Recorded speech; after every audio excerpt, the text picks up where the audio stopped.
What are the advantages and disadvantages of laminate flooring?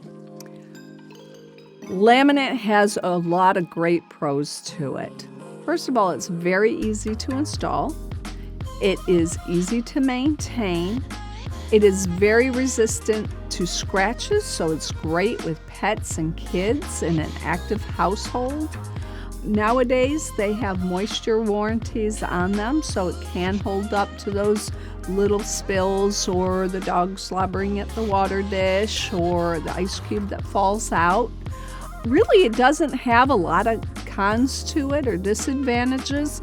It is a floating floor, so it does have an underlayment under there that does help with the sound, but because it is a hollow floating floor, it can have a bit of a hollowy sound in your home.